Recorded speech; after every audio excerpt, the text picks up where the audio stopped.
All right, I appreciate you for finding some wisdom or connection within my podcast because honestly, I'm just a real guy who sees the detriments of pretending to be people we're not or not practicing how to speak our truth and what that looks like. And ultimately, that affects our authenticity. I mean, if we're not authentic, like what do we have? And I just see this as something I don't want to practice in the world anymore. I see this within myself. So I look for humans in the world that are doing things in their own way, the same way. And what I mean by that is just being honest and authentic, standing for what they believe in, living with love. And sometimes we can find that within business. And today my guest is Fernanda da Silva, and she is the CEO of a skincare company. And Azurlis, I believe the name is, as I believe that's the pronunciation of the name. But she's out in New Zealand, and the really wonderful thing about Fernanda is that she will be the first to tell you that if you want to take care of your skin and you want to age beautifully, it's all about self-love and self-care. So to have found a human who owns a skincare company, who's a scientist and a researcher and all of these wonderful things, she at the core of who she is heart-centered, and she's not afraid to talk about that, and she's not afraid to step into the power of the divine feminine and be brave and courageous and stand up for what she believes in. So in this episode, we talk a lot about what it means to be a god and a goddess, because all of us are. And I think that that's very important when we're understanding our power in our lives. And there's no ego attached to that whatsoever. Understanding that you're a god or a goddess simply means that you have the ability to create the reality you want to live in. This in turn makes you a god or a goddess. Now, if you do this from a place of love, you will be unstoppable in achieving whatever it is you desire. Because everything built off of the foundation of unconditional love for self first will be shared in turn with others is highly attractive as you create a vibrational frequency that is naturally attractive to other individuals who are aligned with that frequency or who are very curious about what you've created. So gods and goddesses is what we are. We're going to talk about that in this episode, and we're going to teach you a little bit about how to connect with that, because I think a lot of us just lack tools and education of how to navigate ourselves. So I love having conversations with people who have their own experiences and their own methods of arriving to these places on their own. We talk a little bit about astrology as well and how to connect this within your lives, and overall just the well-being of self through an understanding of energy. Fernanda is a Reiki Master as well, and I feel like you are going to learn a lot from this woman that can help you grow from your mind and your body and your soul. So I appreciate your time for listening to the episode. And as always, thank you for being here. Thank you for your practice. Much love.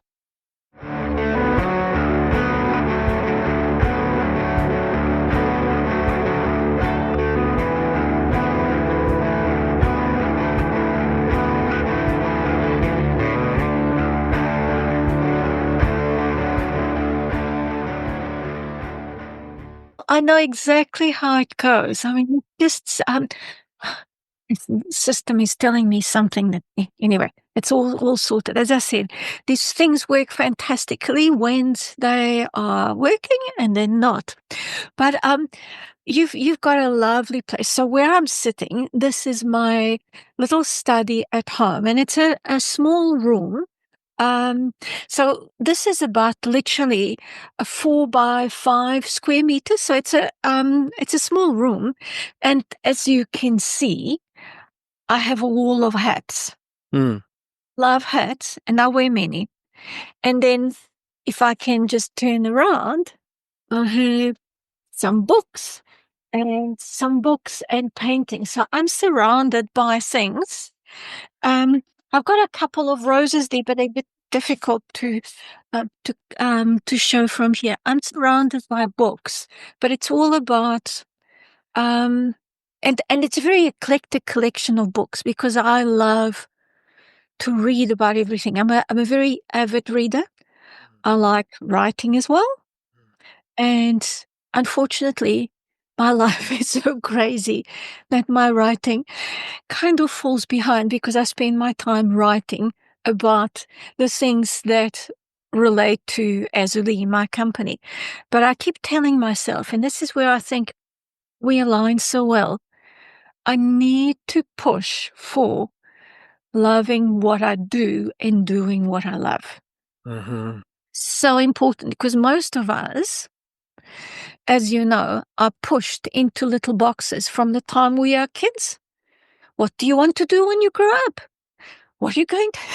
And we have these imposed sort of views of we aspire to be like, um, sorry, there's a horrible person coming to my mind, and I don't want that person to, no, I don't even want to mention that name. Um, someone that's very close to you geographically, but whom I don't like. Yeah. Um, Yes, yeah, that one. That's yeah, taking over all of social media and the world. yeah, that one. So we're going to behave as if we're in Harry Potter. Mm. So we shall not. It's the one we can't name. So you know who I mean. Yeah, I like it. Yeah. So, as say for instance, for me as a kid, so my parents always had this thing that I had to be like Pasteur, the great microbiologist in France in the 19th century. And, all these people that get Nobel Prizes. And you kind of assimilate those aspirations into you. And you forget, oh, hello, meow. I've got a cat too. Mine is Ginger. She We call doesn't him, really, she doesn't come up much, so that was kind of cool ah, when we're in the nice. middle of something. Sorry about that. No, no, no, no, no. I love cats. I'm a cat. I'm a tiger. Yeah, I love it. Yeah, I'm a tiger. So I love cats. Felines are very important in my life. How are you identifying as a tiger, though? Not that you're identifying as a tiger, because that even saying that these days is kind of confusing. But Yes, how do you feel that connection? because I'm a very independent person. Hmm. And I don't like, I actually find it difficult to adhere to systems because that's what you've got to do. And I'm one of those people that, like the tigers, they watch. They watch and they think a lot. They obviously, well, we don't know. We assume that they think a lot. They're assimilating a lot. They're processing the information and then it comes out in a different way. And for me, that's the tiger in me. Not that I want to attack anyone or I have fangs or, that I don't. I promise you, I'm not a vampire. Have no intention of biting anyone or drawing anyone's blood. But emotionally, in a soul, in a spirit kind of way, it's the tiger energy that I feel in me. Um, I'm very protective of the things that I think are very important, and I get quite distressed seeing injustice. And the tiger is the tiger is ruthless when it comes to that. Doesn't like nonsense, and actually interesting. The person who connected us, who is my collaborator, Brian, he's put me through a very interesting process, a course where he's taught me, or through a sort of a more than teaching, it's sort of going through a process where I've learned to see what he was trying to say. Um, to see myself as a goddess. I'm not, I don't like that in the arrogant sense of way, but it's the goddess sense is to honor myself, like you said. Mm-hmm. You Yep. value, need to love yourself so you can help others. And my loving of myself and my say using skincare, and it's not because I'm trying to emulate someone like the Angelina Jolie or the Kim Kardashians, or not at all, not in the least. Right. I'm myself, but I'm also a canvas. I'm an artist. So you see, I'm a scientist, I'm a Reiki master, and I'm an artist. And in being an artist, I like to do things within myself. And they give me fun. They give me some sense of, oh, this is so interesting. And that's where I realized, my goodness, in looking after yourself, you can become so liberated of all the constraints that we've had before. Like my mother always used to say to me when I was about 14, 15, oh, go and put some makeup on. You look terrible. How good is that? Right. Right. Yeah. Someone else's idea of beauty, for sure. Embedded For at a young sure. age. Yeah. Absolutely. Very But I normal. mean, the goddess in me, when Brian was telling me, when we were going through this, it's not that I see myself as Aphrodite, not at all. But it's the fact that I value who I Yeah. am proud of who I am, not because of pride as pride. Of course, I do have ego. We all have ego. And yesterday, when I was frustrated, that was purely driven by ego because I couldn't do this, I couldn't do that, and I was doing everything wrong. So sit down. This is where Reiki helps. At some point, you just have, like I said in my notes to you, just sit down, just chill out. I'm not going to solve anything. I've made mistakes. Just sit down. And it's that recognition of who you are basically in your soul that's important. So that's the tigress in me. So the goddess tigress in me, but not because I want to take the world like the who that we can't name, Yeah. Yeah. but because I'd love people to understand you don't have to be attached to all of that. Like you've said so many times in some of your podcasts, you don't even listen to some of the media, the news, because it's just shocking. Yeah. And people are assimilating that as if this is the new world, that's how we conduct ourselves. No, wouldn't it be incredible if we could create a medium where we had thousands of people, millions of people understanding you can be who you are, you can do the jobs that you want to do, love to do. You can help people, you can be part of the community, you can respect yourself, and in respecting yourself, you respect others. You don't have to do anything that is against your norm, and you can think. If you think of a more divine way, more spiritual way, and I'm going to use the word God, not in a formal God, religion, God infrastructure, but a sort of a universal God. A perception of love, let's say. So Love, from the yes. perception of love, From the the source of perception of love. source of love, the universe. Biologically, you were created from a sperm and an ovum and makes an egg, okay, which comes into you. And there's instructions in all of those biological processes that give you a brain. That brain enables you to think. It's not just to, you've got a brain, not to just say, oh yes, thank you, I'll do as I'm told. Think. It's inspiring to think, to understand that we were given this incredible tool to think beyond these four walls in this room, the four walls in your house, to think that, like you said, you can listen to the energy that the plants are communicating with you. Yeah. Because we're all part of one. It is the kind of Gaia concept. What we do affects the environment. What happens in the environment affects us. Yeah. So in terms of skincare, this is so interesting. What you do to try and change your skin, it's very important, not because you want to look beautiful, externally beautiful, but because in looking after your skin, you are looking after a medium that is connected to the rest of your organs. So embryologically, the skin is the same type of cell as your gut. Hello, meow. She's back.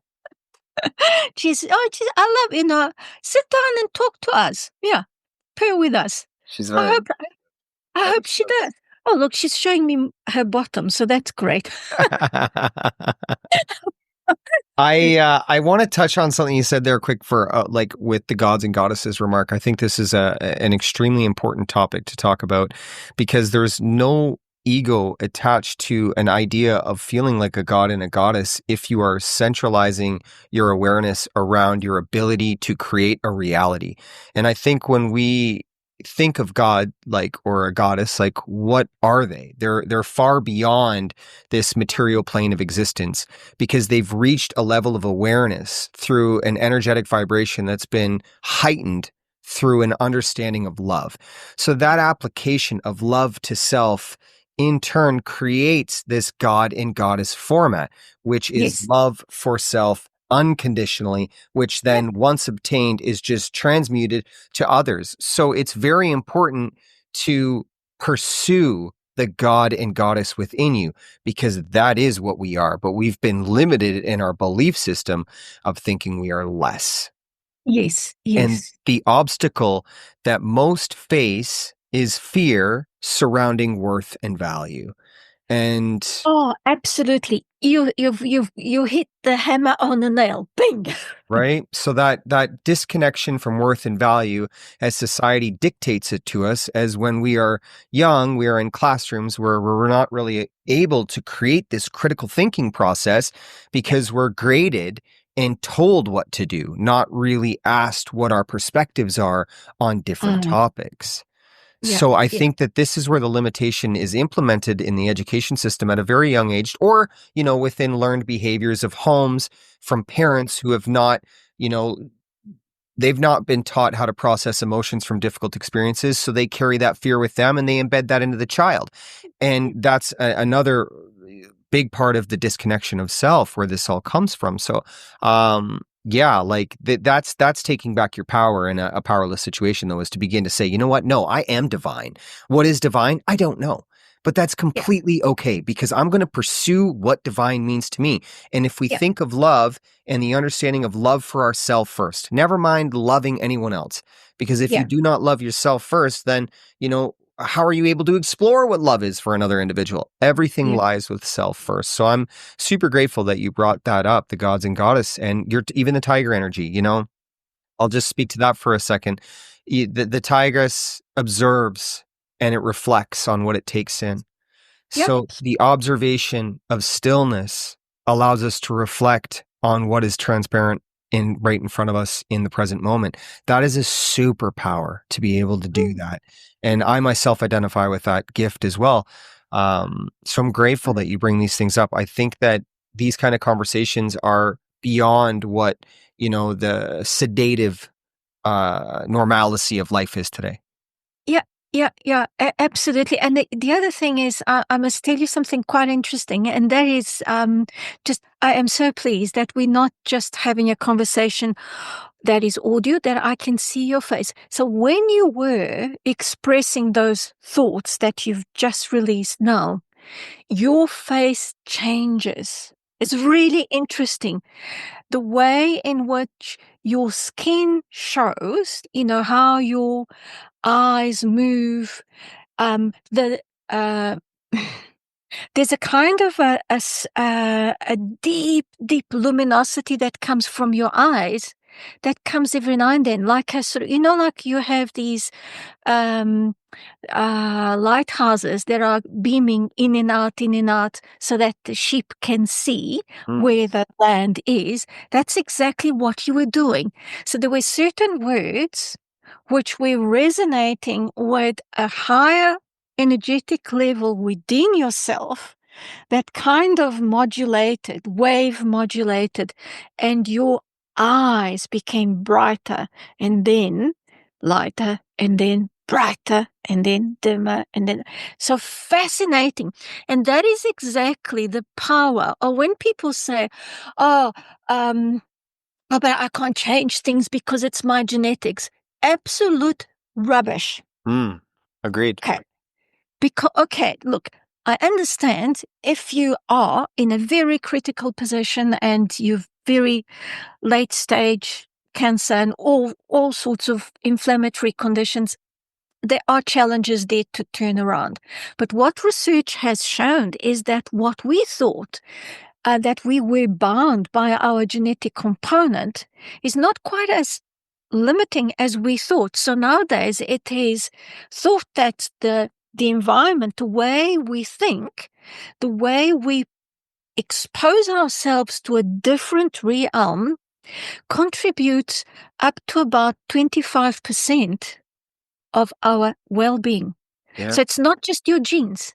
Yeah. So if you start at a point, look, I'm much older than you. I could be your mom, but Well, you'd if be a you pretty start, cool mom with all this knowledge. I can tell you that. It's all right. hey Justin, I'm 67, so I could definitely be your mom. Fernanda, your skincare is selling quite quickly right now with that kind of information. 67, skin like that. Ladies and gentlemen, there will be a link below for you to buy whatever she's selling. No, I'm kidding. Oh, Yeah. But what we're selling is self-love and self-care. So stick with us. that's the thing. And that is what I've been trying to say to people. It's not how much stuff you put in. Look, nowadays, it really irks me. Excuse me. People say, oh, we have gold products because gold is so good, gold in skincare. And of course, they sell for a reasonably good fortune. But I mean, you have the gold in you. Yeah. You have the ability to think. And look, I'm 67, regrettably or not. I still feel like I'm 17. Yeah. And I'm a bit crazy. I have two kids that are 27 and 29. And they still talk to me as if I was one of their friends. And I mean, at times they come up with conversations and I think, okay, right. And I'm still direct. But see, the thing is, keep that flame alive of the things that you love. It's hard when you have these stimuli all over you to do major things. You know that about 20 years ago, because of the way we lived, we probably had about 1,000 thought stimuli every hour. Now, research recently is showing that we have 35,000. So we kind of in this blender. Is this with the introduction of social media, the retention with what we put in for the information? Like this is our evolution is becoming more busy, more chaotic, more sporadic, and less focused. Dang. Yes, exactly. Wow. How and what's that progression? 10,000 thoughts per hour from when? About 20 years ago. Wow, 20 years.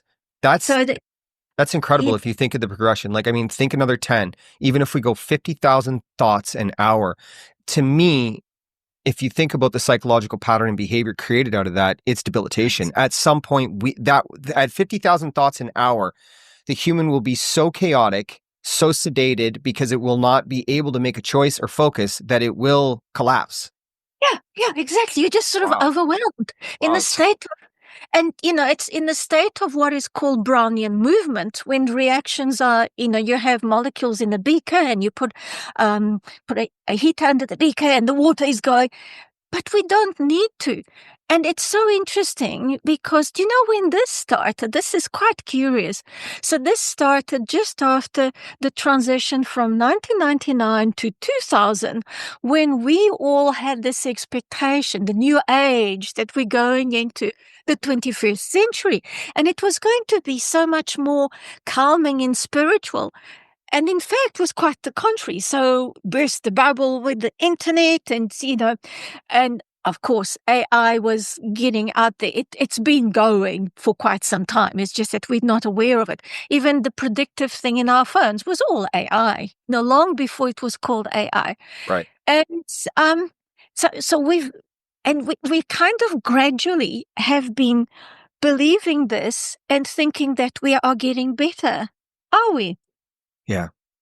Are we? Agreed. We're going backwards. And, the kids are a perfect example of the byproduct of everything that's going on. This is where I put a lot of my attention, is to see what is transpiring in the youth. I mean, this is raw, real data as the byproduct of a chaotic society, and not to mention very little attention in the home life. So we can see where this projection is taking us.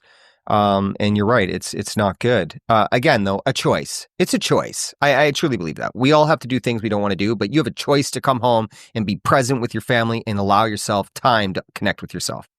But the thing is, you get, so this comes down to a form of addiction. Normally people think of alcohol, smoking, and other forms of addiction. But actually being busy, Yeah. being attached to these kinds of things, these, iPads, phones, or whatever, is a form of addiction. Why? Because they are stimulating our dopamine receptors. And the more dopamine we get, the more we would go. And we get dependent on that.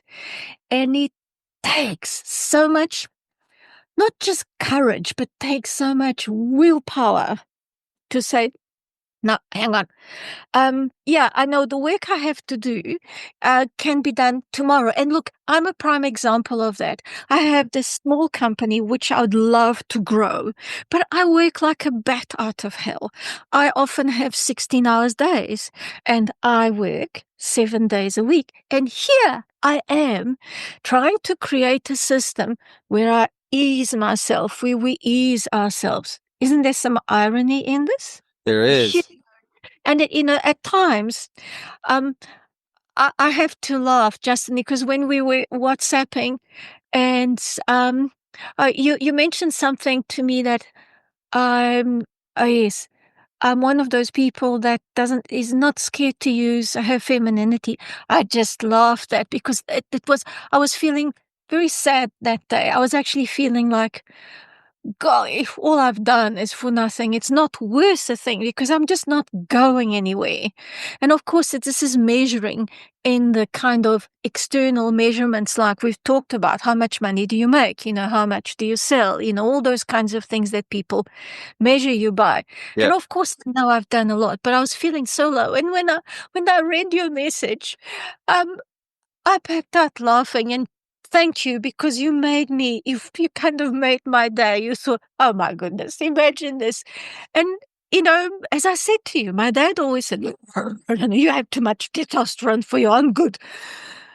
So on the one hand, I need to put makeup because, I look ugly without makeup. On the other hand, I have too much testosterone because I do.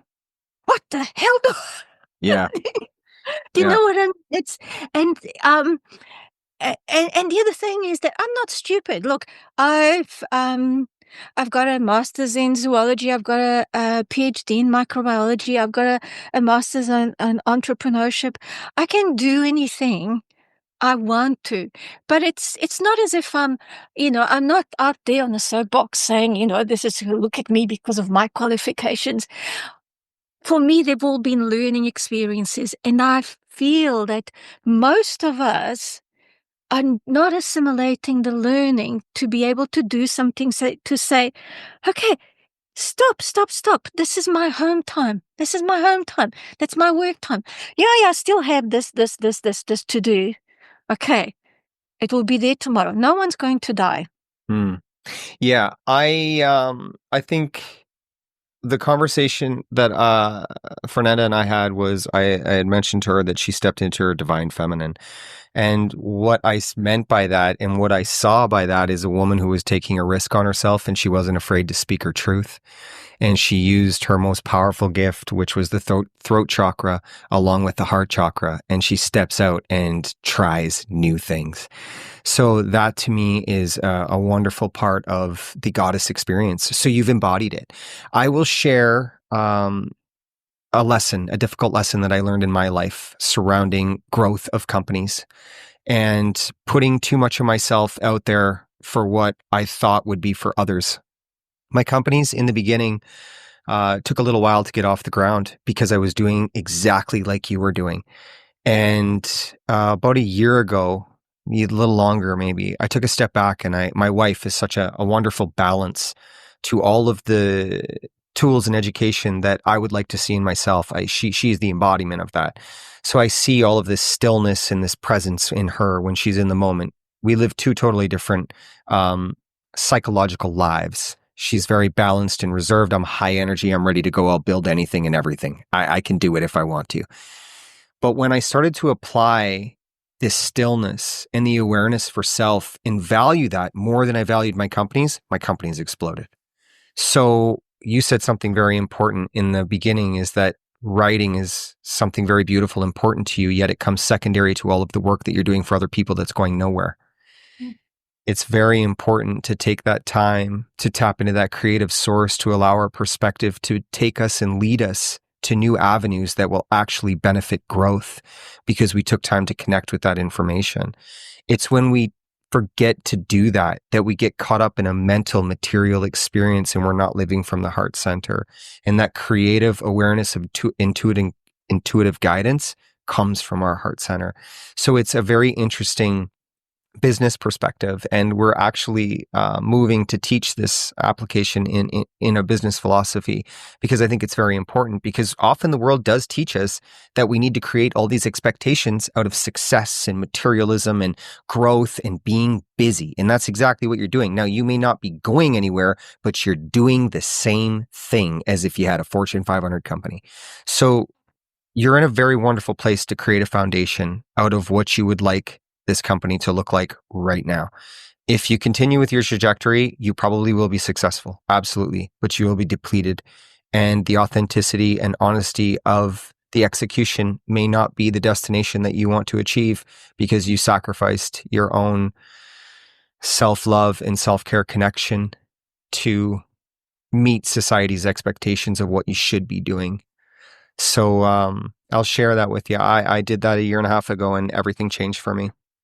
Actually, Justin, that's amazing. Thank you. That really almost feels like you've channeled something. When you said before that my eyes move like lighthouses, that's exactly what happens to me. And it's funny because I'm very aware of it recently.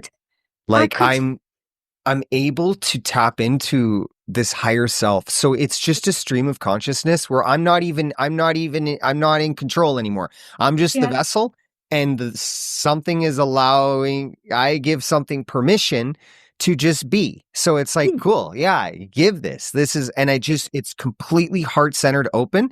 It's not material minded at all. I've actually learned to shut the mind off completely. This is meditation.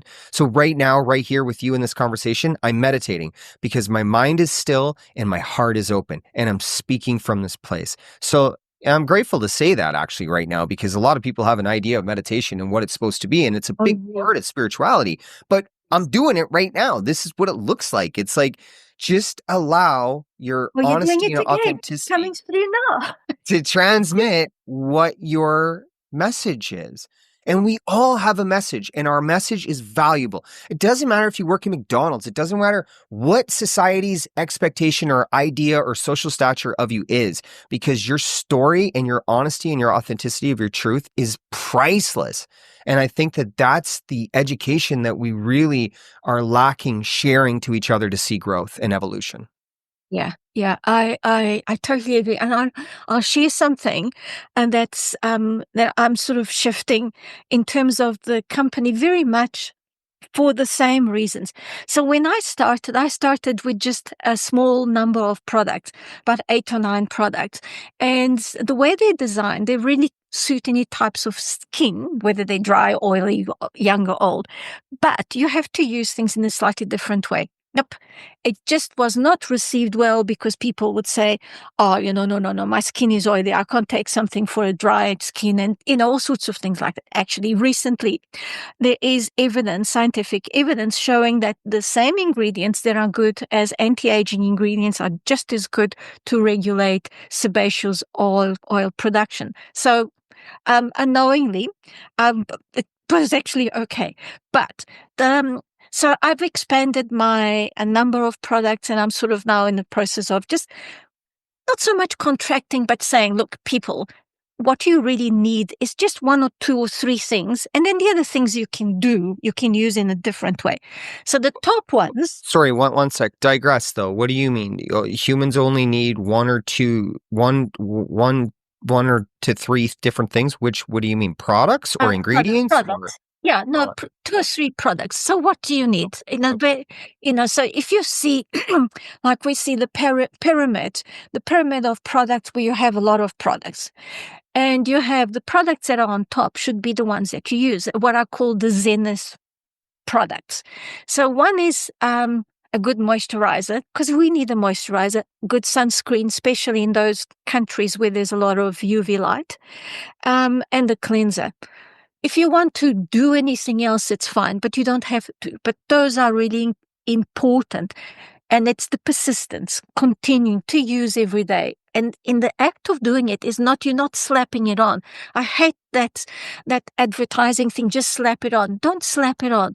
Your skin is the most precious organ in your body. Make no mistakes. Not your heart, it's because it's protecting you, it's enveloping you. So treat it with love. I often say, excuse this, I hope it doesn't offend you, make love to your skin. Not that I'm physically making love to my skin, but you're treating it with the kindness, the respect that it needs. In doing that, all the nerves on your skin actually get activated and you feel good. So you are protecting yourself. It's an application of self-love and self-care. It's putting intention, like treat yourself like someone you love. Like think about that. Treat yourself like someone you love. When you have that understanding that you're, like you say, putting moisturizer on or putting, apricot oil on your face, whatever you're doing, do that with the most care, compassion, empathy, and awareness to feel you caring for yourself. I think that was just a beautiful thing. I just wanted to touch on that. I was like, wow. And it's, it can be just a few minutes. So we have other products, the products that are below in the pyramid that, are richer. So they are enriching, they provide other benefits. That's fine. But if you only have 5 minutes, please go for the zenith. Go for the ones that you need. Those are the core, the crucial ones to feel good.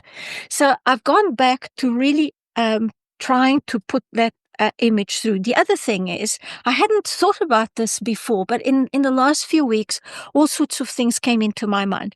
So, like we buy products in boxes, a classical example, and believe me, I love the brands, but it's for a purpose. Apple has beautiful packaging of their laptops, the computers, the phones, and I keep my boxes when I've bought products, but I only buy a laptop every few years, like every 6 or 7 years, and I make my laptop last until we no longer absolutely can update it anymore, and then you have to change. So it's a very good box. But if you think about all these boxes that we're buying for personal products or for food or whatever, isn't that so much of a waste? Because we're cutting trees, we're printing boxes. They cost quite a bit of money. You put the products in the boxes, and then they get home and they get thrown into the bin and go to the landfill. Yes, even if it's recycling, but there is carbon footprint associated with recycling, so it's not a straight sort of gain. So what I've created, and I am so proud of it, and you'll see on the website there's sort of on the edge. So I created what we call the face cloth wrapping of products. So it's a face cloth. Nice. It's a cotton face cloth, unbleached, and and it's pretty sort of raw. It's folded in a way to protect your product, but it looks like a flower. It looks like a fleur-de-lis, or it looks like a rose, because that's how I tie it. Now, I must tell you something, that's how this came about, because as a kid, we came from a background. We never had any, we never had any shortage of food or anything. Where are you from?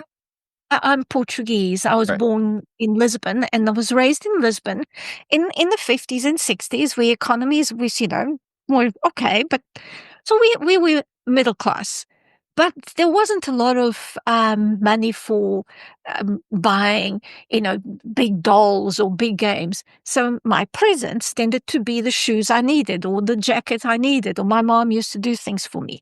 So when I gave things, because I didn't have a lot of pocket money to give things, I used to buy something very tiny, and then used to wrap it in the most incredible sort of way, because it was my way of saying, look, I can't buy you something expensive, but dear, it is. I like that. the products in the cloth, to me, it's like the epitome of our key phrase. We don't sell you skincare. We care for your skin. And so you buy a product that has a cloth around it. So you can use it as a face cloth. You can use it as a wall cloth, a floor cloth, garden or car cloth. And when it's absolutely bedraggled, put it in the compost. Nice. And so we call it packaging with a purpose. And I really feel it's important to communicate this. So I'm going out on a limb. People will say, oh, but it doesn't protect the bottles and or the jars that well. It does.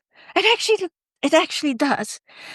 But why is it so difficult to change the way we see? Yes, I love the Apple boxes, but I only buy a box every now and then. For something that we buy pretty much every month, we shouldn't be using things that we throw away. Mm. Could do things, because we're creating all these things that are just and plastic, ends up in the sea, ends up inside turtles, inside whales. I mean, honestly, and of course, I'm vegetarian, but those people that eat meat and fish and whatever probably have enough plastic in their body to make them glow. Changing the world is never been a big obstacle. It's just been sold to us that way, because to change the world, all we have to do is change the way we see ourselves. And your immediate connection to be aware of nature's presence, such as we were talking with my plants before.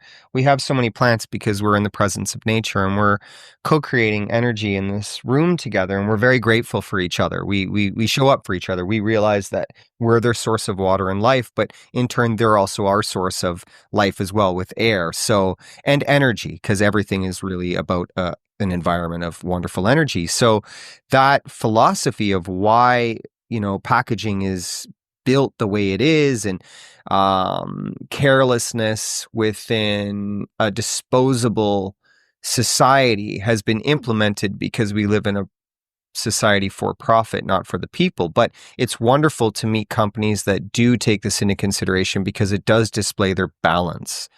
And I was hesitant to, I was reached out by your man there, Brian, a few times, and I was like, man, skincare. Like, I'm like, well, like, do they know what I talk about? This kind, like, I mean, I'm not sure if they're on the level here of what this conversation or where it could go, But then, there was he used a language to help me understand you better. And it was because you were talking about self-love being the primary application to a beautiful life. And that's really what resonated with me. And he had also said that she will be a better advocate for what she does than myself. And I thought, okay, he's going to let her use her voice. So that's how Fernanda and I were able to connect over a skincare CEO or, woman in business. And I just think that emotionally balanced perception of self and your discipline and your application of your foundation and who you are is very beneficial. So I am okay and grateful to have brought you on here and to talk about these kind of things, because I think it's important. And look, Justin, I was so privileged to be accepted by you to join you in the podcast, because I listened to quite a few of your podcasts and I heard the voice, and I heard the pain.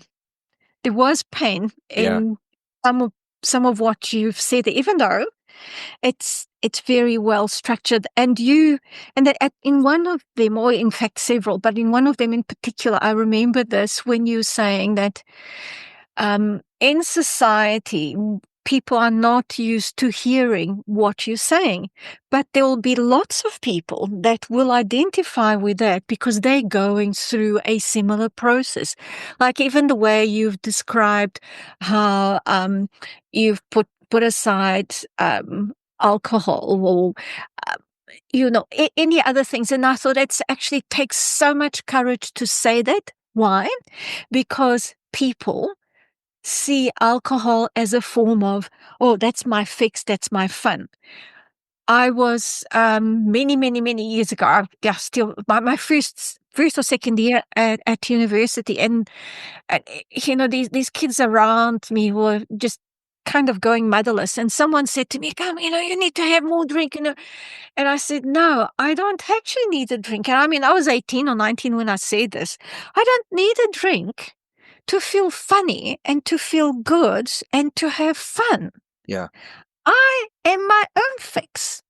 Yeah. And this kid just didn't get it at all. And years later, I've thought about this, and I do think that there's so much emphasis on having the big drink, because if you have this wonderful drink, you will look like your idol or whatever, or you'll feel like your idol. Actually, we have inside ourselves all we need. Like, think about it. This is a prime example. You and I have had little chats on WhatsApp, a couple of emails, and we've jumped into this cold. Hey? Yeah. We really haven't don't had know each other too well. No, I think we know each other soul-wise. I think there's a Yeah. connection there. For sure. But physically, in terms of social norms, Yeah. normally we would have had a series of introductions so we know how to behave. You haven't given me a code of ethics of how you want me to behave in your podcast. You know what I mean? So we've actually eliminated a whole lot of layers, and this could go very bad or this could go very good.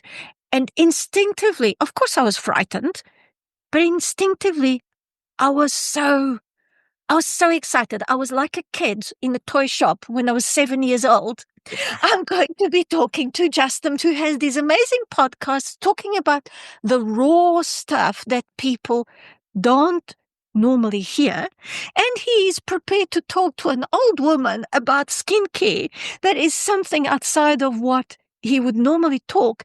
But he saw something, and that was so incredibly inspiring. You took such an incredible risk, because imagine, you might have people on your podcast saying, "Oh, that woman is total nuts." That may be the case, but I think even if someone said that, you'd be all right to say, "Yeah, but she's got right to be totally nuts." She's a genuinely nutty person. Yeah. I wanted people to see you, for the same person that I saw without even knowing you, because I really just learned to look at people for the energy they are, and their authenticity is the most powerful energy that we create. We believe it's love, but it's not. Love comes secondary to authenticity. So I thought, if I can bring a woman on this show who I feel is going to be transparent and show her authentic self, what a wonderful conversation. What a wonderful place to be vulnerable and share our holdbacks, our setbacks that only really make us better. So that was a really big part of what I was, looking forward to myself. I was exactly excited for this conversation as well. And, you've executed it very nicely, because you're just you. Like, and the fact that you said, you're not an old woman to me at all. I don't even see you like that. Like, I literally see the inner child, or the spirit within, the essence, your soul essence, your spirit, because the body ages. And yes, you're helping people through that process, but you do educate on the fact that, hey, look, move through your emotional traumas.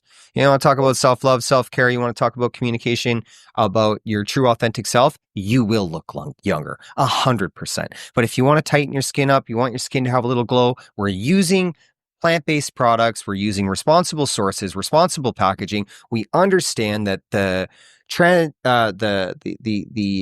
evolution of the vessel can leave the body torn, beat, bruised, based on our choices before we come into our awareness. So we'll help you with that transition. And I think that that's something that I can stand behind. Now, whether or not people use it, that's up to their discretion. But at the end of the day, you're doing business with a person who is looking to apply love into the model of society through a business factor. And I think that that's a reality that we're all living in. It's very beautiful. And if I can pick up on two things you've said there. One is using botanicals. So I have great respect for plants as well. And many years ago, an Israeli scientist actually had these recordings, incredible recordings of the energy that plants transmitted. So he had a number of electrodes and he used to water them or cut leaves. And there were spikes that he was following. So, and it made me feel, oh my goodness, you are cutting things, you are harvesting fruits or nuts, and they don't have a nervous system, but there is a feeling. And I had to deal with that as well because I don't want to harm plants. Mm-hmm. It's a bit of a conflict in a way, but at the same time, it's very much like I will ask permission Yes. if I can use what the plants are willing to give because they have a much cyclical short life in terms of the seasons. You have leaves in spring and flowers, and then you might have the fruit in summer or in autumn. But then all of that, if you don't take it off, it actually hinders the tree to have a good crop in the following year. So but when you do it, don't go with a chainsaw and go, take Right. it off. Just be respectful and be grateful. Thank you for the fruit that you're allowing us to make into an oil or into an extract.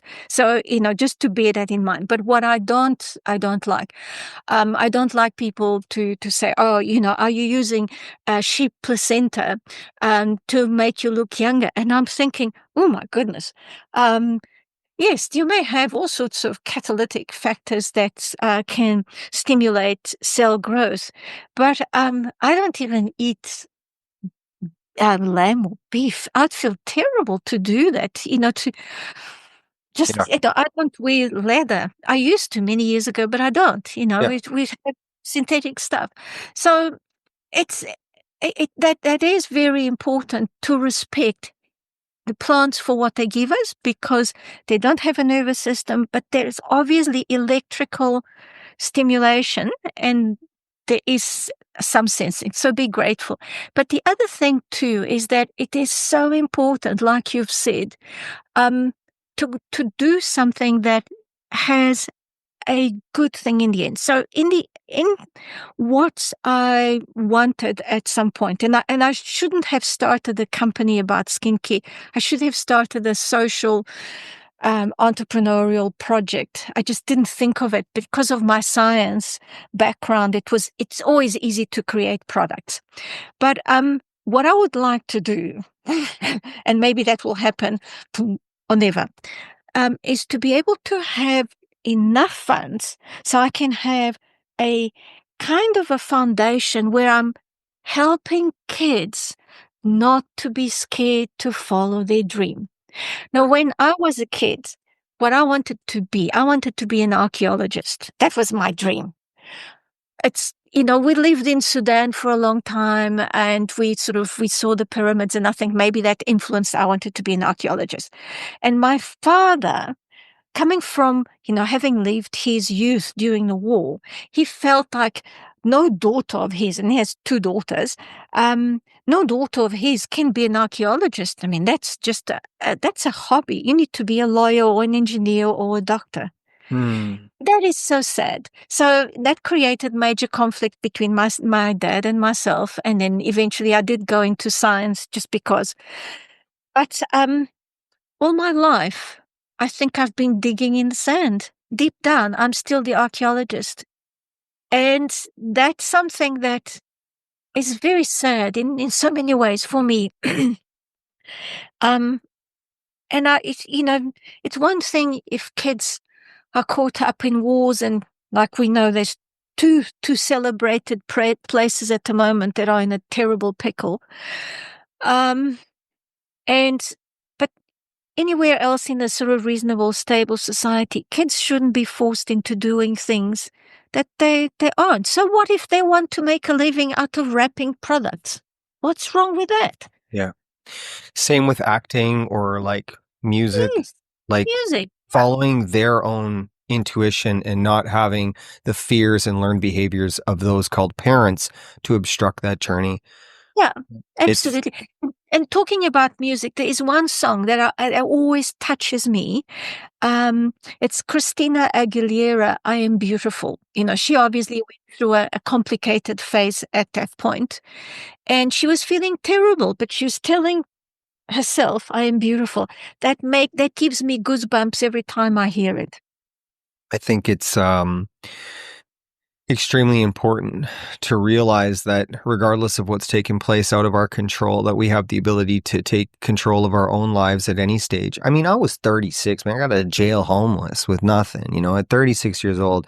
Just this awareness and excitement to learn what it meant to love myself and really explore this journey of inner work that many people were talking about. I was just doing it to really unravel 23 years of difficult decisions, poor decisions based on education I didn't have. Yeah. But those moments that we take back the power in our life, even if we don't know what we're going to do with it, but we just make a choice to believe in ourselves and our direction, it can create any reality we want to live in. So regardless of what dreams were obstructed for us, we can create that opportunity to live in a world that we want to live in from no matter how much time has passed from the point that that was taken away from us. And I think it's also really important for us to appreciate that all of the things that transpired to bring us where we are the principles of what have made us us. So it's really important to honor that part like that. I love how you said, though, I've been digging in the sand my whole life. So essentially you have been an archaeologist, but you've just been digging it wasn't inside of pyramids or ruin sites. It was inside of yourself. Exactly. Everyone is an archaeologist. We are all digging in the sand. That was so poetic how you said that. And it's so true. And uncovering, belief systems that have been created out of experiences that were detrimental to our personal growth at that time is such a beautiful thing to uncover, because when we realize that we now have the opportunity to create a new belief system out of something that happened in the past that doesn't define us in the moment, that integrates into something that is absolutely priceless. And the reward of that is growth and evolution. Absolutely. And that really was enabled for me through Reiki, no question, because there are times where I feel very hesitant, or the times I feel very low, just like that moment when you and I connected. And I can always sit back, and it is a kind of a form of meditation, but not the traditional Om meditation. It's a like people sometimes talk about meditating even for 2 minutes. I just there's an interesting personal development person, James Clear, and he talks about that you should be meditating every few minutes. Don't try the big sessions. But I find that because of Reiki, I can always surround myself with a kind of a cocoon of beautiful light. Not always the same color. And by the way, I see colors. Mm. I see colors when I close my eyes. When I look at someone, I see colors. And I'm doing that to you now. And, just sort of, okay, so this is probably going to be a bit tricky. So what I see, you have a bright lime yellow and a fluorescent green color emanating from you. So those are the colors that I see. I love it. I don't know why, but I always assumed everyone could do this. That I didn't realize that not everyone sees colors, but I can only see colors when I close my eyes. And so when I do Reiki, sorry, but by colors, are we talking auras? could be Could be. could be Just could be haven't explored the depths of what that means. I'm going to look into the yellow and lime light. I have often saw the golden light around myself, or and through my awareness. That's when I meditate, like that. The golden light. That's always what it is the golden light. And that fluorescent green. You know when you see fluorescent, where you see the aurora borealis? That's exactly the color I was thinking of when you said it. That was the color because I Exactly. know it. That's it. That's funny, and I know that color for myself. I don't know why, but I Okay. know it. So I close my eyes and I see it. So you might call it aura. I just call it colors because I feel like, can I say that I can see auras? I don't know. I've never been trained in that. It's just kind of, Right, I it's always happened to me. right. And so I always assumed everyone could do it. And then I realized that no, so I stopped talking about it. But as I've grown older, I couldn't care when I see people and I say, "Yeah, I can see your color." Yeah. And, just like I've told you, um, My wife has just been discussing the same thing where she's seeing people's colors. So, one of the relationships, she's in Costa Rica right now, and one of the associations that they were able to pinpoint with her seeing colors, because this is brand new for her too. She just started, she shares with people like, this is your color. And they started associating it with astrology and looking at where people's Venus was yeah, in yeah, yeah, what, in under what planet. And that Venus under what planet, whatever the color is associated with that, was the one she was seeing. So I'm very curious if your relationship to color can be correlated to the same area. Do you know much about astrology? oh, a little bit. I have read quite a lot, but I don't profess myself an expert No, at all. myself No. included. But we just build relationships between things that we have seen value in just based on, so like our birth charts, for example. It Yes. has, if you look at what your ascendant is, for me, mine's a Virgo. If you read what it's like for a Virgo in ascendant, you're reading Justin. It's wild that somebody can read the trajectory of my journey, my characteristics, my being, the core essence of who I am, and my path, my future destination, based on a planet being in a constellation at a certain time when I'm born, is unbelievable. So a lot of people attribute astrology. Oh, I don't believe in astrology. Why? Oh, the horoscope's always wrong. Well, yeah, that's the misconception, is that people have Yes. made Yeah. a business out of horoscopes that telling you your love and finance. This is Yeah. ridiculous. It's Yeah. so much deeper, and there's so much more meaning into it. And baby steps within anything, right? We just grab a book and start learning about who you are and your natal chart. And for people, the natal chart can be found. We use a website called Dienst, and what it does is it allows you to put your birth date, your time, and your location, and then it'll offer you your birth chart. And with your birth chart, you're able to plug that into the internet and learn about yourself through your moon sign, your sun sign, and your ascendant, and so forth. Yeah, because that's very interesting. But just out of interest, I mean, this is sort of unrelated, but it just so I'm an Aquarian, and Oh, there's where the eccentricity comes from. I thought you were a Virgo, but I'm very curious to see if you have a Virgo ascendant, because what you said about social injustices just tearing you to your core, myself included. That is something that's one of the things that I live for in this life, is to create justice in social injustices by creating a new system. So that's how I circumvent that feeling, is by creating. Creation is always our gift to the world. But I'm curious if you and I are one and the same, because we do have a lot of similarities. yeah, absolutely. What birth sign are you? I'm just curious I'm a now. Scorpio sun sign, Oh my goodness! and a very Wow. fitting one. I am like, I am the epitome of what a Scorpio is. Now, when we're talking about sun signs, or we're talking about astrological signs, there are many signs that make us up for who we are, which are all very important to the character that we, and characteristics and behaviors, and our journeys and destinations. But like anything, we have an unevolved aspect, a dark aspect, and we have an evolved aspect, which is a light aspect. So there's two sides to everything, because we have harmony and balance within the polarity of life. And yeah, same within the astrological signs, because when I was a drug addict, I was the poster boy for the self-destructing, abusive Scorpio, to myself and to others, because I was completely infatuated and attached to using drugs as a solution to a problem that I didn't have education for. So I used my gifts within a Scorpio of manipulation, narcissism to get what I wanted and to get what I needed to consume that product. But over time, when we undo the process of all of the detriments that hold us back, we can evolve through our sign and tap into the gifts and Yeah. use all of that power for ourselves. So it's a beautiful thing, and others, to share with others.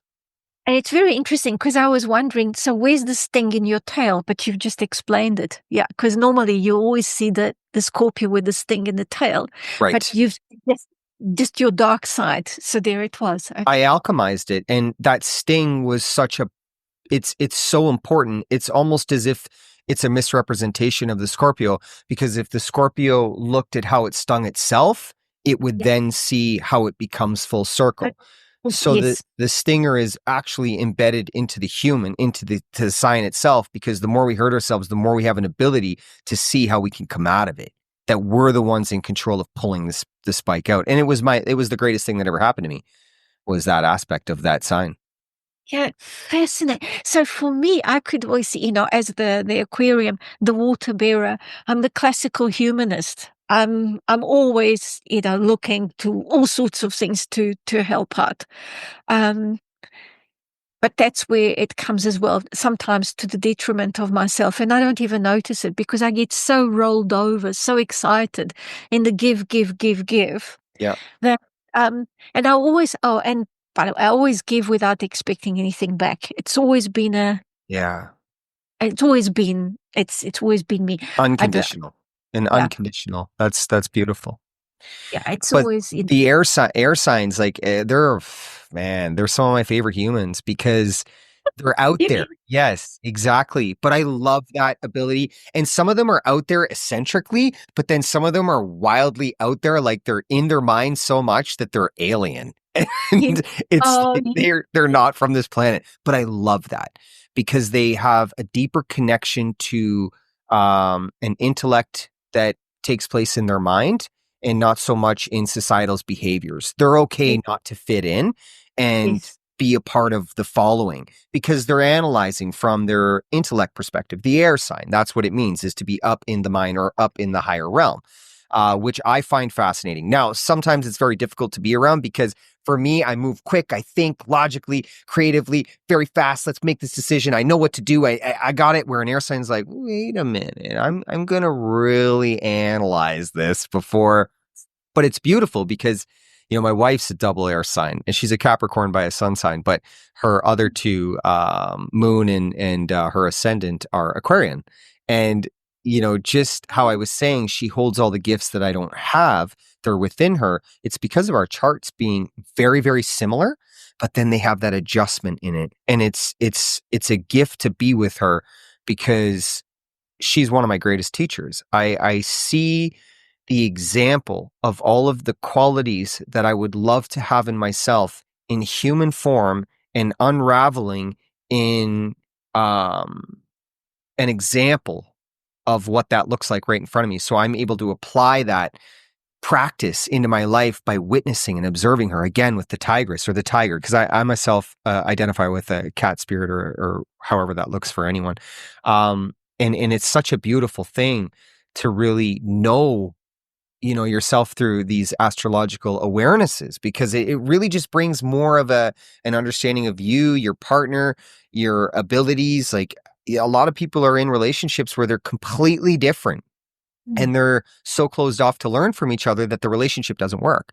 And it's like, well, if you had a higher understanding, especially with your children, if you knew your children's birth chart, you would understand how to show up for them and their needs based on their astrological signs. Now, take that with a grain of salt and do your own homework. But at the same time, it's a parameter and a guideline to give you an awareness to knowledge that you may not have. I mean, Carl Jung, one of the godfathers of psychology, used the 12 archetypes, which is 12 zodiac signs, to understand people without knowing them. Now, we're all individualistic within our own personal experiences, but there's 12 groups or archetypes of humans that do very similar things, which are also, he used the association of astrology. So it's never really been more relevant within the understanding of self. So when I'm around Aquarians, I'm often reminded of just how beautiful it is to be in that energy, and how difficult at times it can be. But the difficulty allows me to really be balanced within myself and say, okay, let's learn from them. What they're living. I'm a water sign, you know? So I'm very in touch with emotions, compassion, empathy, sympathy, these kind of things. But an air sign is very intellectual and able to create from a different space. So it's like, ooh, let me learn from you. Let me, let's be in this energy. What's going on here? So it's very beautiful. But also quite interesting what you're saying. The learning aspect, but there's something a lot more profound than this. I was just thinking, as you said, so the archetypes. There's some very interesting work by an American woman, Caroline Myss. She wrote The Anatomy of the Spirit and a variety of books that relate to that. But another one that I think connects with us. I was just thinking as you spoke, Deepak Chopra wrote a book called Synchrodestiny.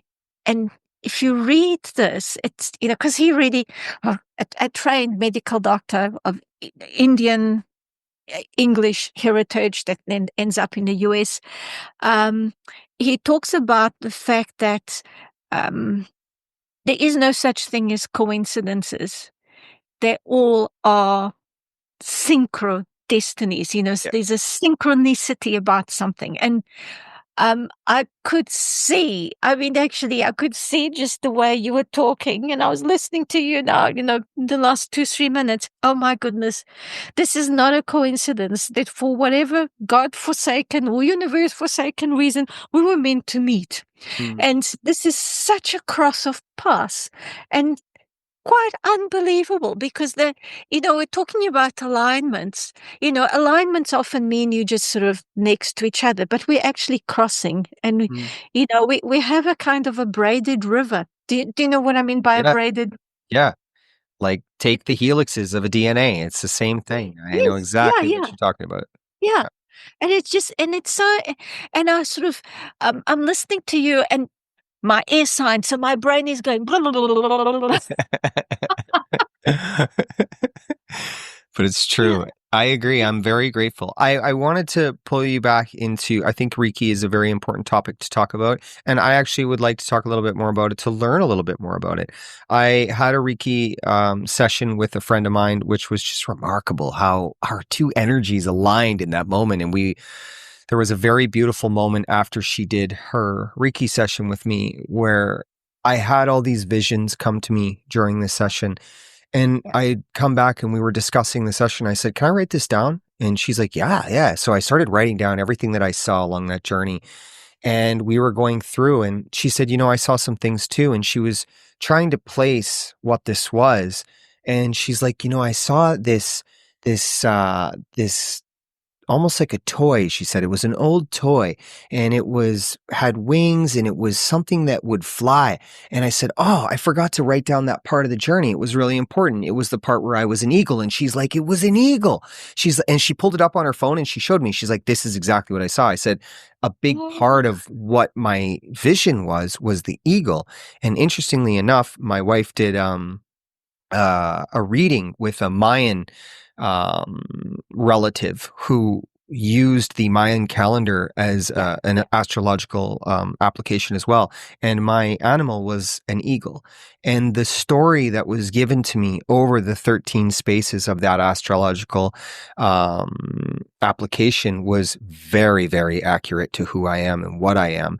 So the fact that we both saw that in the golden light, which is always present with me, and she saw it too, I was like, what is Reiki, man? Like, this is wild. Like, that we just connected our minds, our hearts, our visions.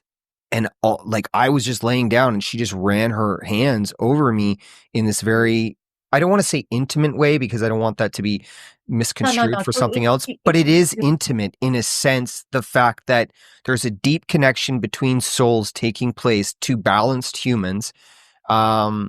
And I think that there's a level of intimacy within that that's completely acceptable between friends.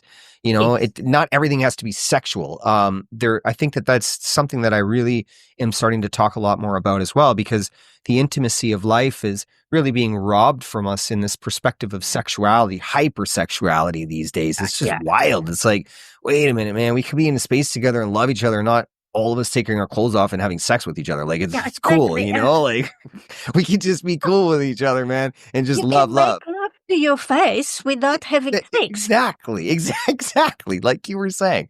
But yeah, so I didn't mean to cut you off there before, but you use Reiki and this energy as a part of your practice. But what attracted you to that? Like, what brought you to this? I think it's very important, and can talk a little bit about what it is. I think it's important. Well, it was one of those things. So just to sort of put it in context, I lived in Portugal until I was about 17. Then I went to South Africa, and I was going to be there just for a few years because my dad was an engineer and he moved with his company to where various construction dams or bridges were. And he was in South Africa at that time when I was finishing school. And I was meant to just stay in South Africa for as long as I was doing my degrees and to go back to Portugal, but I didn't. And I ended up marrying someone who's South African, and I stayed there for 22 years. And we went through quite a complicated process because it was at the time when South Africa was transitioning from a very sort of autocratic apartheid state to getting Mandela released. And it was fantastic, superb, in the sense that, you know, now we were going to have a more egalitarian society. It turned out to be really, really hard, complex, and very conflictuous. Mandela was amazing. He was one of those universal souls. There are few people like him. But unfortunately, a lot of people in the ANC were not like Mandela, and, all sorts of conflict. So that led to us leaving South Africa. And in South Africa, I was so, I wanted to experiment with other sides that weren't so materialistic, but I was so constrained by the fact that we whites had a lot and most blacks, not all, but most blacks didn't. And it was a very unequal society. And that kind of weighed on me.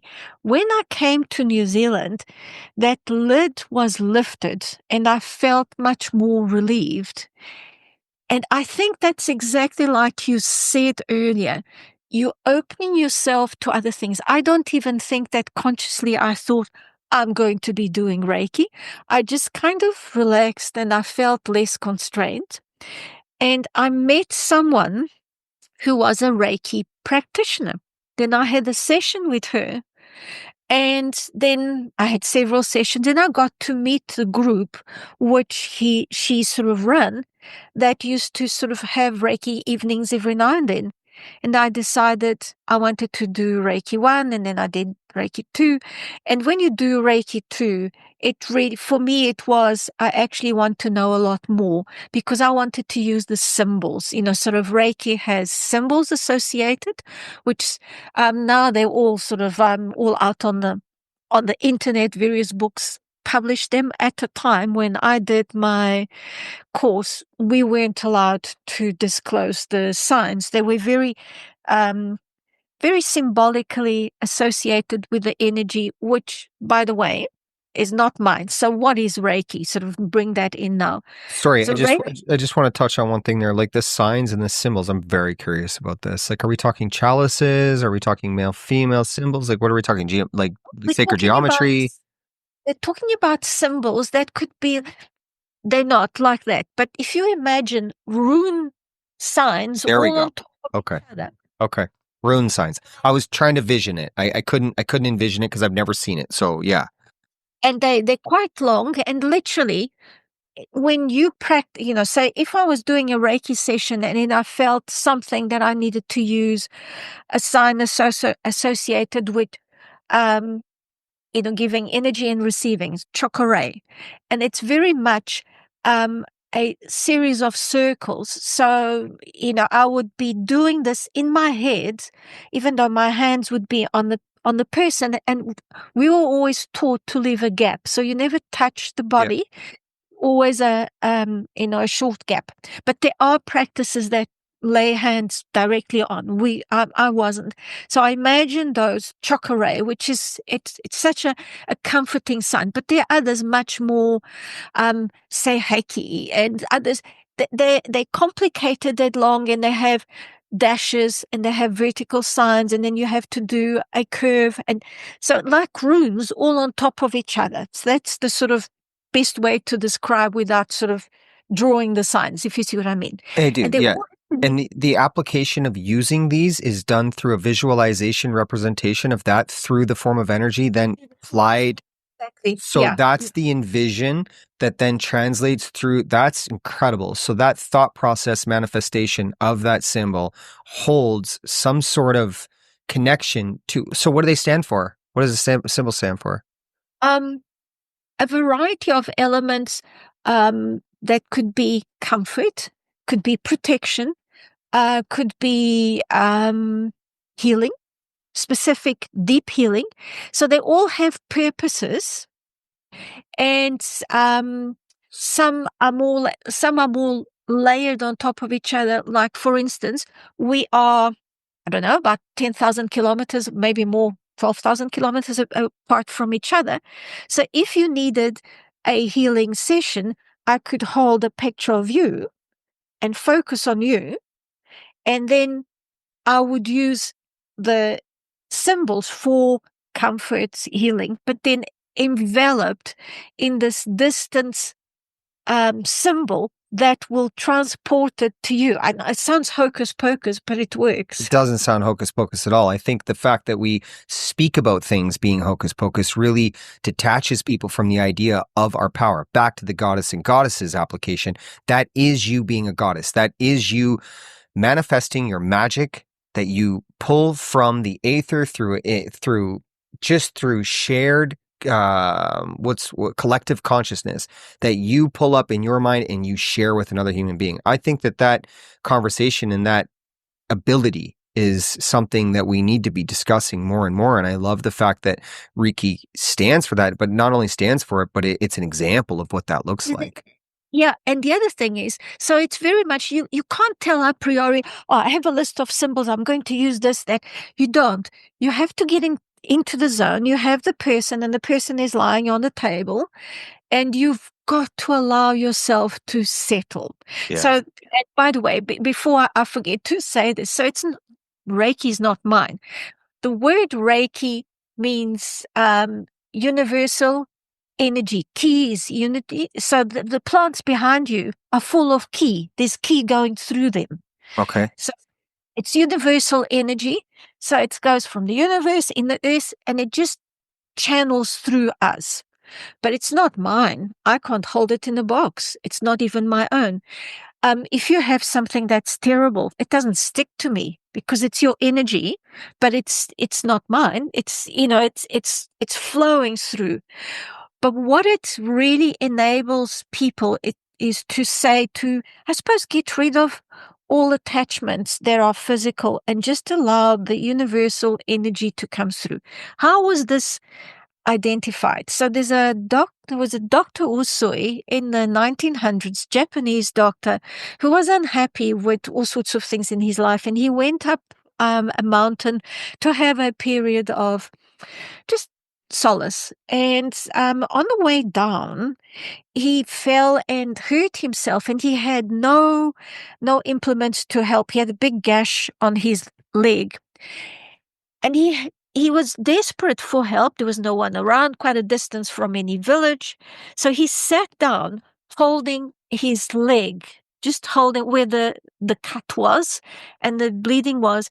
And he sat there quietly. Obviously, he'd been meditating on his own quietly. And all of a sudden, he felt this strange sense of healing. And the bleeding stopped. Wow. And it was quite a gashing bleeding, and this really perturbed him. So he started exploring more, and then started training the nurses that worked with him to use it with patients that were feeling more at sorts because they were unhappy about whatever ailments they had and likely probably going to die and people feeling uneasy. And so he trained the nurses. Then they had a major earthquake in Japan, like they often do.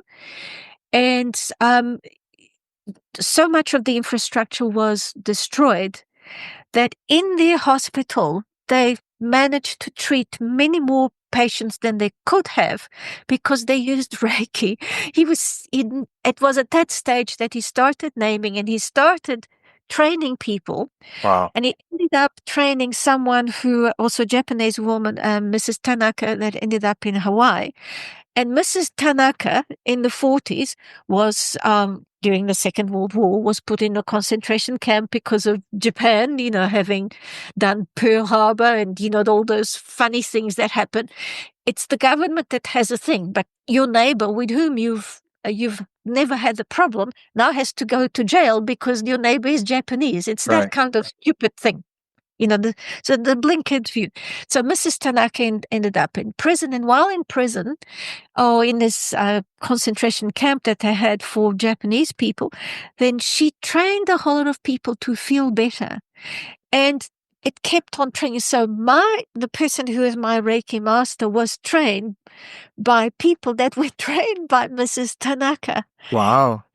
So we get a lineage of the training, and we get an approach, which then everyone modifies to some extent, but we all respect not our energy. It's the universal energy. It doesn't belong to us.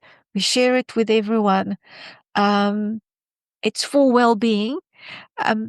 Yes, of course. If you don't believe it, you don't believe it. I Reiki my products, and people think, oh, that's just placebo. It's okay. Yeah. I don't care. So let's go back into what is Reiki. So Reiki is the universal connection to the energy surrounding us and applying that into the energy source that is within us. Correct. Beautiful. Very, very beautiful. And I love how you bring that to your products. And whether people are connected with that or not, it doesn't matter, because your intention and your awareness and your understanding in your journey realizes the potential and value in it. So it's harmless. And it's like sitting in front of a sound bath, where you listen to certain frequencies or vibrational music or sound healing bowls. You can't stop what is being recalibrated within you, because you're in the area and circumference of energy or vibrations. And that's the wonderful byproduct of purchasing your products. I actually really liked that part. I was very curious about it, to be honest.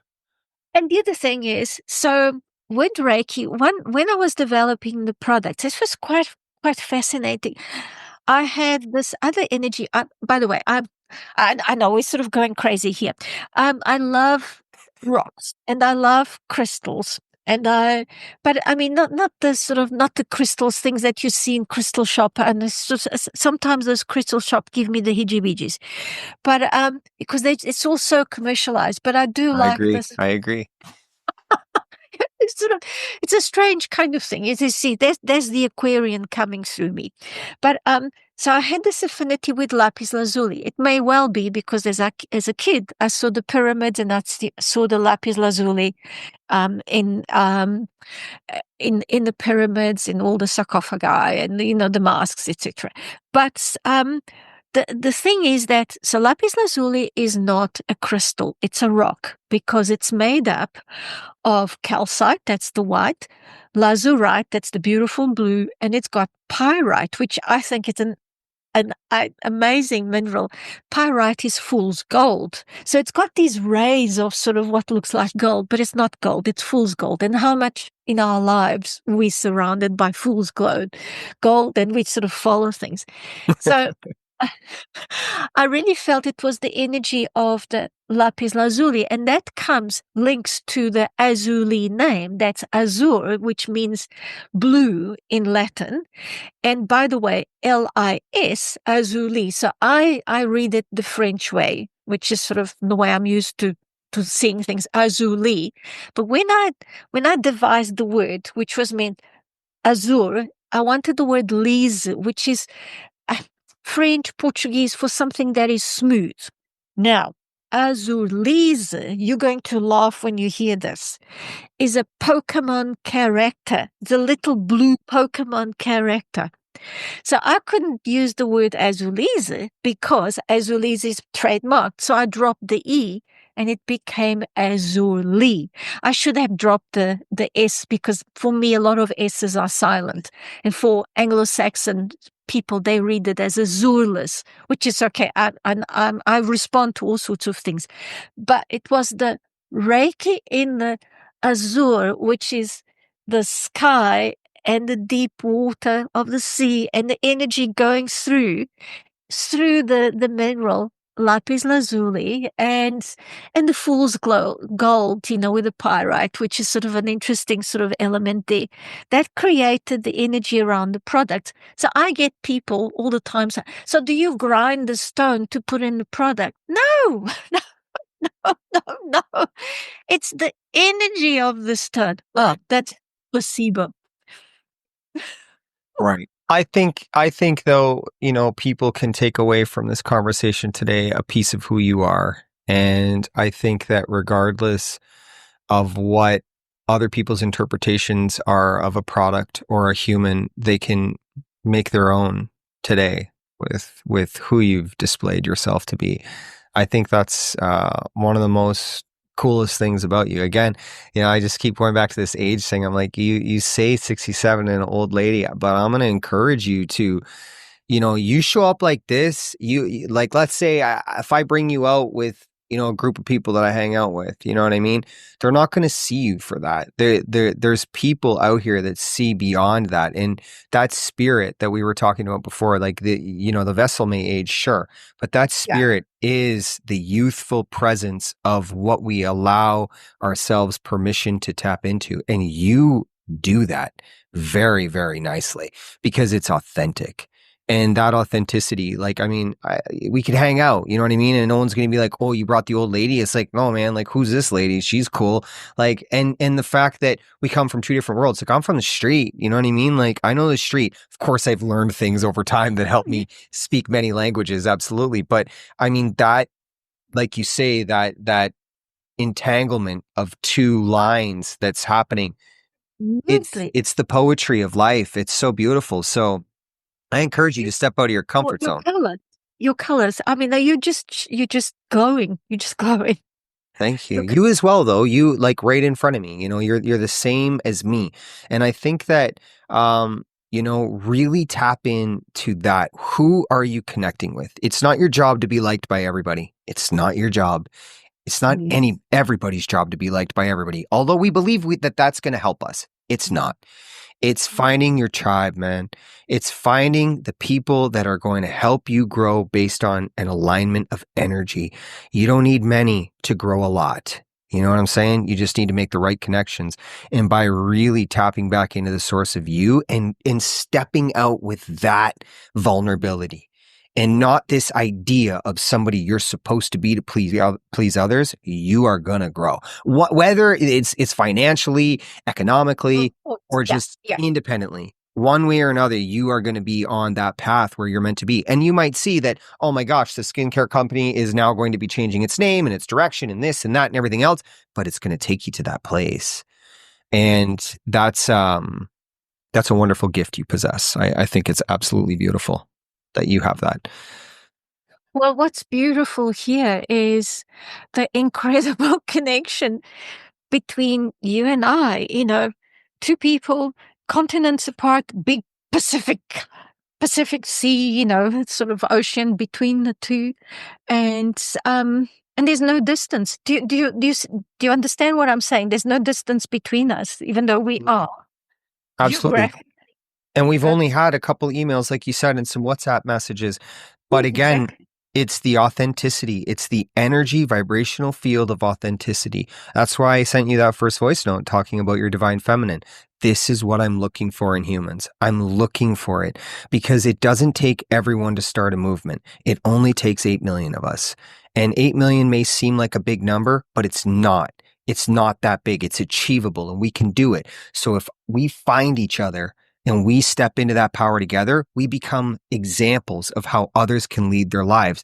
Because, we had a very authentic conversation today where neither one of us showed up with expectation. We showed up with excitement. Both of us had excitement, and we just let it lead us wherever we wanted. And that's what my podcast is. It's like, let's just free flow. And I'm learning, and I've learned so much more ways of delivery, so much more beautiful gifts to listen, and not before, I'm just, everything is education. I was just like, I need to say all these things, but I forget, like, hey, wait a minute, like there's things to learn as well, right? And it's just centered me and balanced me and allowed me to be so much more of a podcaster, of a guy who's running a business, but just as a human. It's just been so elemental for my human evolution, and I'm grateful that both of us are examples of inner work, and an example that the journey's not over until the destination's been achieved, which is the end of the cycle. So learn, grow, love, live, laugh, and make mistakes along the way, and just Absolutely. discover yourself through all of your flaws as they're your greatest asset. And when you do it, do it with abandon. Don't feel constrained. You need to sort of let go of the paradigms that have restrained you, or me, or whoever. And it requires focusing on self, because I think we get distracted with the busyness. yeah, And I think that's one of the most important messages in your podcasts is take time to look after yourself. That is so, it's such a simple, but it is so profound. And so many people are deaf to it. And then they say it doesn't work. It's I'll tell you this sort of this silly funny joke I heard the other day, but it epitomizes this. This some guy was very uptight because he wants to win the lotto because he needs more money, and he never wins the lotto, and he was criticizing God, the universe, whatever. And some voice from the universe said to him, "Well, it would help us if you bought a ticket." So. But the thing is, you can expect things to do, but you've also got to have the heart and the soul to do something. So those baby steps you're talking about, even if it's a baby step to do something, you've got to do. You can't just sit here and say, "Yeah, I'm ready." Yeah. But it's very common. Very, very common. I work with a lot of people, and by work, I just mean speak, have conversations, be present for someone. And a lot of people, I'll ask them, like, what do you think's going to change from your current situation? How's it going to change? I ask, like, do you think it's just something's going to shift? And they're like, yeah, I'm waiting for it. I'm like, that's the problem. Change occurs when we try something new and we begin to teach ourselves new patterns and habits. I mean, I didn't just walk away from a 23-year drug addiction because I waited for this moment to happen. No, I surrendered my life to love. And through that application, I became a student of love that just allowed me to be extremely excited about learning about something I had no idea what it was. So it was through that journey and that dedication and discipline to myself that allowed me to create a new reality and really step into the power of being a god, because yeah, exactly. But you had to have the discipline, you had the willingness, you had to have, in fact, it was more than courage. Excitement. It was excitement. You had that need for discovery, because all those other things that you were using were not giving you anything. I mean, they were actually making you worse. And all of a sudden you realize, it's all here. Right. Well, it's like people-pleasing applications. So many people understand how to help everyone else. I know how to show up for my family. I know how to show up for my therapist. I know how to show up for my employment. I know how to show up for my sports team. But when it comes to showing up for themselves, they really don't know where to begin. And I think that's a really common factor within society because we're not taught that as kids. But it begins with baby steps, like really asking yourself, what is something that you would do just for you? And in the moment, you really have no idea, but you choose one thing. You try and remember something from your childhood because that's what we have, or a moment that offered us joy. All of us have these little moments, whether it was a book by a pond or going swimming in a pool or a small, walk in nature, whatever that may be. You just start there. You feed your soul with that one thing. And again, like I was explaining to you, how when we tap into that creative heart source, it allows our intuitive guides, our neuroscience to be reshaped in a way that allows neurons to fire that weren't normally active. It's a dopamine hit that comes from the universal understanding of love for self. And it's so real. Like it's so real and it's so easy to access, but it's very difficult to start. But so is walking and talking. You never learned how to walk and talk without falling down, making a whole bunch of mistakes, but you had dedication and discipline to understand how to do it so you could create a language and you could go places. You can do the same thing with inner work, and it becomes very easy once you get started. You do. And you know what? I've just seen a wolf in you. Oh, thank you. The Arctic wolves, they're quite unreal creatures. Powerful animal, beautiful animal. Thank you for saying that. I really appreciate that. It means a lot. Seriously, it does. Yeah.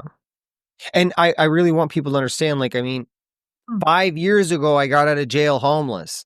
Like, I am not special. I am not unique. I am just a human being that decided to learn about myself and my spiritual connection to something more. And spirituality to me is just love in action.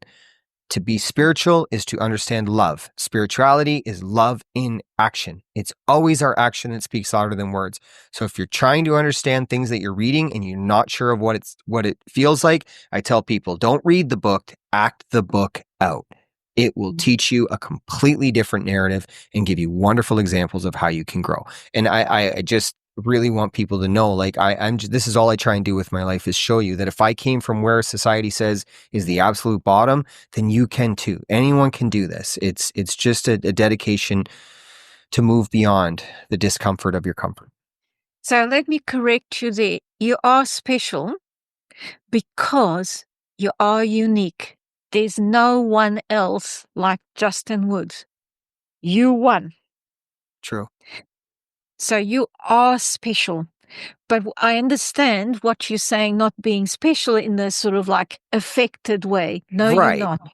Fantastical, mystical. I'm just a human. I'm just a guy, But you are very special. In fact, you are a jewel. So look up in the starry sky at night, and if you do see the aurora boreal, close to the poles, you'll see the shining star there. That's Justin. That's your guiding star. You are quite unique. I really appreciate that. Thank you so much. It really means a lot to me. I do have a strong connection to light sources above me, and I do feel intuitively guided by certain constellations that seem to just have my attention, as well as the Aurora Borealis or the Northern Lights. I'm extremely connected to it. So, and yeah, thank you for that. Thank you for today. I really appreciate you. So where do people find your products? How do people get in touch with you? I'll put all the links in the description below, but let's... in my website. And yeah, what? So it's www, the usual stuff, and then azurlis.co.nz. And there's some pictures of me in there, and there's other things, and there's a contact form. Otherwise, they can just email me, Fernanda@Azurlis. I have an interesting page on the website that's called Skin IQ, where I post articles on all sorts of things, and I go against the flow. What a surprise. I like it. And I haven't done the article for this week yet. Just been too many things on the go. But I mean, I'll do it when I can. Yeah, that I think that's really important. Like even my podcast, I try to do an episode a week, but I have myself in many different places right now. Exactly. And I took a step back and I really reminded myself why I do this. I do this to bring in awareness to beautiful conversations and topics, and I guess today products made by humans that have something more to offer than just accumulation of profit. But I do this to create something beautiful. It's a creative process of shared energy, and I didn't really want to have to be bound to hit some schedule that was people pleasing for other people. Although I absolutely I'm just, you know, extremely flattered people listen and they take things from the podcast. That's one of the greatest things that I receive from putting this creation together. But at the end of the day, I have to serve my soul. And if I'm depleted trying to put inauthentic content out that I can see, read, and feel, because I know I'm tired, and I've learned to set boundaries. When I'm tired, I don't do podcasts. I don't do shorts. I don't do reels. I don't do social media because I'm not aligned with that lighthouse connection like you were talking about. So until I'm in a space where I've evolved and I've done enough new things in my life that allows me to be in that space all the time, because that's what I'm doing when I'm not here. I'm creating abundance that'll allow me to be free and do this permanently, which is actually months away. I'm months away from completing that part of the journey of being financially free in a sense where I'll be stable enough to do this full time and turn this into something absolutely beautiful. I'm months away from that, but I've been doing that for a couple of years. It already is beautiful, huh? Yeah, thank you. I appreciate that.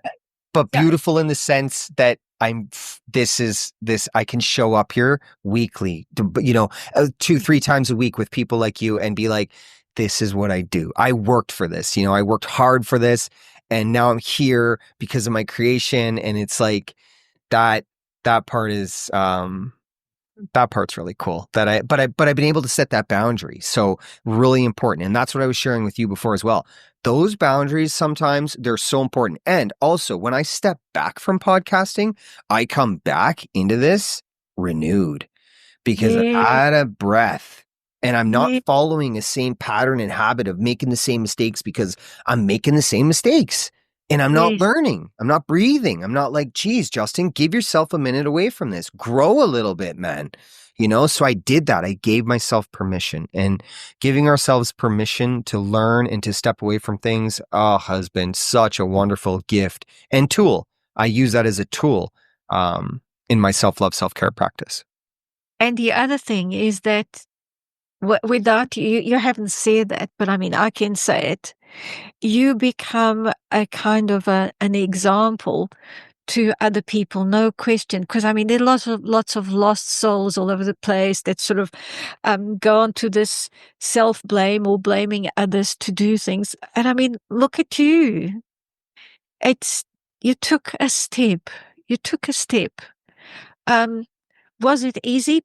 Probably not. You know, probably had lots of blood, sweat, and tears. Yeah. You took a step, and once you've done it, you know, it's like there's a very beautiful movie. It's a puppet movie called The Dark Crystal.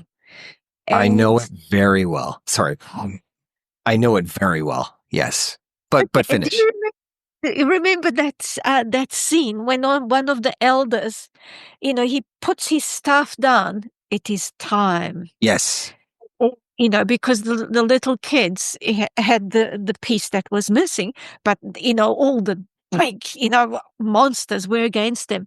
And the elders that had been isolated in their little sort of place of secrecy, it is time. And I always think of that very profound, simple statement, the old man, the old elder, it is time. And he's now got no fear. Doesn't matter. It will be done. And that is what it took for you put your stuff down. It is time. You wanted to change. Yeah. And this is what's about. People have to want to change. Yeah. Because you know, that beautiful song by Coldplay, I Will Fix You. I love Coldplay and I love the song. But no, you know, I can't fix you. You can't fix me. But I can fix myself. You can fix yourself.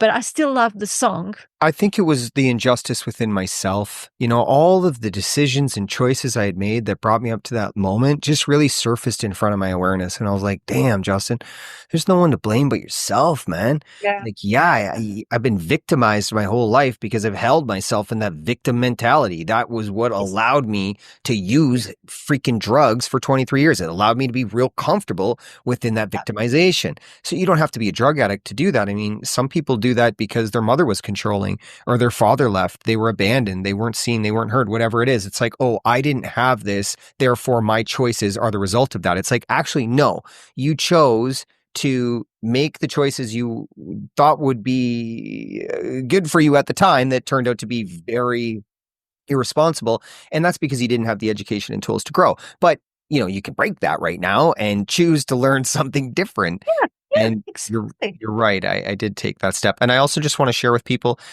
we are creating a course. My company, I have a mental health and addiction company, but I have a company that speaks to love and unconditional love, and it's called Affliction by Addiction. We are currently in the process of creating a course called A Student of Love. And what A Student of Love will do for you is offer you a guideline of how to alchemize fear using love, because love is the medicine and connection is the key. But these things take place within ourselves first.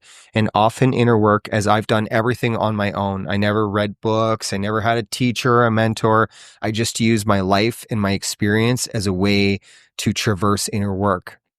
And I realized that a lot of people found a lot of benefit in the things that I was talking about. So I decided to put all of the experiences that I had and the results of the experiences into a format that it would allow people to learn from it through a practical application. But I didn't want it to be very narrow in its delivery through one perspective. So I found 8 other people that have had very traumatic pasts within themselves, and they alchemized their journeys using love. So all of us have foundations of unconditional love. This is what we've done to be the humans we are today, and we're all the same, but we have different experiences. So we've got 9 of us together, bringing all of our experiences, all of our tools, all of our education, and we're going to offer this to people. So I didn't really want to make a course as many people do and say, oh, just keep coming back. I'll teach you this little thing. I said to my friends, let's give them everything. Let's give them everything we have. One course. Let's give them the tools, the education, the motivation, where we have a weekly group meeting where we come and we can discuss practices, because I think that's really important to have a community so we can see our environments and how we can grow through them. That's a really wonderful thing to have. So we're putting that in there. All this is going to come out, and this is our gift. This is our gift to people to really help with the evolutionary process of transcendence, because consciousness is transcending right now. It will be a choice whether people live within their fears and their materialistic attachments to ideologies that have been fed to us through entities that are not good for us, or we can become sovereign within our choices and our lives and be examples for our children to co-create a new earth. That is what we are creating, because we understand our power, but we also understand that we are gods and goddesses and we are creating our own reality. So that's why I'm very grateful to have met you as well, because everything that I'm doing and building, and not just me, but us, we're co-creating a new earth. But we're looking for humans like this because we're very serious. We know that the entities and establishments that have been created to control us are very serious as well, because that's a reality. It's an absolute reality that it's taking place, and they take it very, very seriously.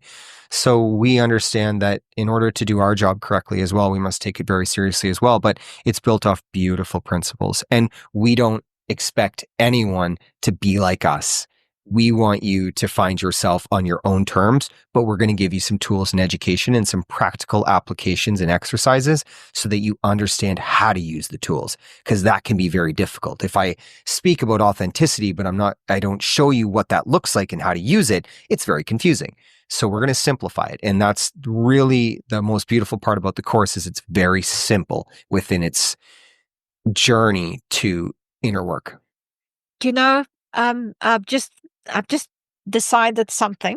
With your permission, I want to write an article that I'll put on the IQ skincare.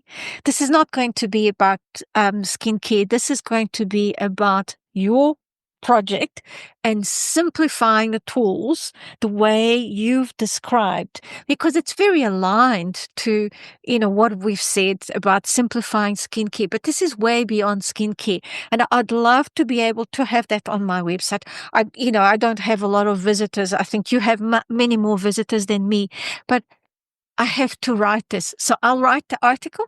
I'll send it to you. Just edit in case I misinterpret things. And obviously, when your platform is ready to launch, we'll publish the article because I love that. so we Thank have you. a cross. And I'd love to encourage people. There's quite a lot of people in New Zealand that have addiction issues, quite a lot, and a lot of them related to methamphetamines, which is very unfortunate. Yeah. I was well versed in methamphetamines and fentanyl and heroin and cocaine. And actually, I was heavily involved in all of it. Heroin was my best friend for a while until fentanyl arrived. But the beautiful part about that is I was just in school learning about all of these frequencies, all of the different feelings and reasons why we consume and why we use. And it allows me to speak about it from a place of experience, which is in most cases far more valuable than an academic classroom. And I think that that's where we have a lot of trouble with the direction of addiction conversations within mainstream society. It's like, well, how many of you are actually completely addicted and know how to get yourself out of it as well as being in it? And not just get yourself out of it. We're talking about an alchemy of an attachment. I mean, that's huge. That's quitting drugs or quitting an attachment is easy. Rewiring your brain is the difficult part. Now, that's the part I know how to do because this is my discipline. So you are free to write anything you want. I don't want you to send it to me to edit it. I just want you to write from your heart. You have that skill. I'm a writer myself, and I know what it's like to be inside that energy. So just write from your heart, and whatever you have, I am okay with, and I'm grateful. I just have to make sure that I have the right information about Student of Love and Affliction by Addiction. So I think you will have to read it because obviously this just sort of like, you see, I'm like this when I write articles. I don't review. A topic comes up and I say, right, it has to go. Yes. It has to be done. That's how a lot of times my articles happen. And I'm so compelled to do this because your message is so important. It is so, you see, this is beyond skincare. This is what people don't understand. I'm doing skincare not because I want the skin to look beautiful, but because I want people to feel beautiful. Yeah. It's a tool. You use it as a tool to get inside the hearts of individuals to be able to talk about your passion. So I see it for that. And I'm grateful that we were able to connect over skincare. I can't even believe that. But the skincare was a tool to allow you to come on here and share your heart. So we're all looking for our medium, and I, mine was freaking drug addiction, and it's just turned into this amazing thing, but we're co-creating. So, we, our work together in the future is definite. So definitely. Yeah, I'm so pleased. I just want to hug you. Thank you. I appreciate you. I know, Myself included. Yeah, I'll be in New Zealand. I will be in New Zealand. I believe next year we'll be there. We're gonna hire a motorcycle and go from one end of the island to the other. So, okay, we'll have to find a way to meet. Yes, so I will make time. I appreciate you for today. My love is with you. Thank you. You've been phenomenal, and you are special. You are you. Look at the star in the sky. There's the guiding star. And then my arm is going high up. Thank you. I mean, what a privilege to have come on. Thank you. Thank you, Justin, for trusting your inner sense beyond the words that were in Brian's email. Thank you. Because that takes a lot as well. You saw something, you read something that wasn't quite what you expected, but you believed it. I believe. So I'm so privileged to have met you, and my goodness, yeah. Like the song Brothers in Arms. Well said. Ladies and gentlemen, Fernanda da Silva Tatley. Thank you so much for being here. Thank you so much for your time and your energy listening to the episodes and the perspectives that we share throughout each episode. Real Talk for an Unreal World is built off of this foundation of shared perspective through lived experience. I find that when we live through something, we understand it in a much more practical way that's more well-rounded than just a theoretical idea of certain events or certain experiences or certain feelings that we don't actually have a connection to through an experience. So that's really what you're going to find here at Real Talk for an Unreal World. And I just see that there's so much in the world that we can do differently if we're just brave enough, courageous enough to take that first step and try something new. And that's what I do with my life, is I just try new things. So I really just share about the experiences that I go through, and not just myself, but my guests as well. And we collaborate over a similar idea or a topic to help you grow in your life. So there's a lot of episodes in the previous episodes that may be something that you can associate to with the situation that's going on in your life right now. So I would highly encourage you to check those out. I'm also on Instagram, Facebook, TikTok. Yeah, the social medias. And basically what I do under the name Real Talk for an Unreal World. And what I do is I just cut up the podcasts and I put them into shorts and reels to kind of help people throughout their week or with anything that's going on in their life to make it a little more shorter content. If you stuck around for this full episode, please leave me a comment. I would love to know your thoughts, even if you've made it this far. It's really important to me to know how many people are feeling something by listening to the whole episode and what I can do to make things better, or maybe something I can help you with in your life. I'm not closed off to any idea. I'm very much open to that. And if you know someone who's going through mental health or addiction or needs help in their life, I do this with my life. I try and help however I can. My email is justin@afflictionbyaddiction.com. Affliction by Addiction is my mental health company, an addiction company, and it's here that I am creating this beautiful platform for mental health and addiction. We're currently in the process of creating a course called A Student of Love. It will be hosted on this website. You can find it there, and it's essentially all of the tools and education that rehab, counseling, society, doctors never provided me. They never taught me the tools of how to navigate trauma or how to navigate myself. So myself and 8 of my friends from around the world who have all had extremely difficult lives in their own right, we've pooled all of our experiences together as we all live with unconditional love for self, or we practice this, and we're going to offer it to you. So stick with me. You know what I mean? I'm a real guy doing real things, and all I care about is humans. Nobody gets left behind. I really care so much about doing something different in this life so we can come together over something beautiful. It doesn't have to be every man for himself. It doesn't have to be division and greed over the simplest of things, clothing and sports and color and language. Like, we're all humans having a human experience, except we're being told we have to pay for that. And I don't believe that anymore. I think we can do something different. So this is what I'm about. This is what I'm creating. And I appreciate you for being here and your involvement to help me create a new earth. And it's not just me, it's all of us. So much love to you.